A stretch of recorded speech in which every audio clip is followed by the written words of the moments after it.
Hey guys, hello, welcome back to our channel দিউজ ব্লগের সবাইকে স্বাগত জানাচ্ছি। ওয়েলকাম টু দিউজ ব্লগ। একটা নতুন বলতে গেলে ব্লগ নিয়ে চলে এসেছি। অনেক দিনকার আগেরই ব্লগটা, কিন্তু আমার দিতে দিতে অনেকটা দেরি হয়ে গেল। তোমরা প্লিজ ব্লগটা প্রথম থেকে শেষ অবধি দেখো। ভালো লাগলে অবশ্যই একটা লাইক করো, কমেন্ট করো। আর আমাদের এইটা মূলত গাড়ি কেনার ব্লগ। তো চলো শুরু করি। এই যে আমি এখন অপেক্ষা করছিলাম, এখানে শোরুমে বসেছিলাম। এই বাবা বসে আছে, সৌম্য বসে আছে ওইদিকে, আর এদিকে আমাদের ছেলে বসে আছে। দেখো বিন্দাস বসে বসে এসিতে ও গেম খেলছে। আমরা ওয়েট করছিলাম যাতে কতক্ষণে প্রসিডিওরগুলো কমপ্লিট হয় এবং ও কিছু এবার বলবে, সেটা তোমাদেরকে শোনাবো। দাঁড়াও, ও কি বলতে এসছে এবার শোনো। কিনতে এসেছো? হ্যাঁ, কি কিনতে এসেছো? কি কিনতে এসেছো?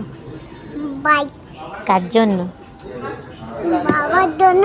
আমার তুমি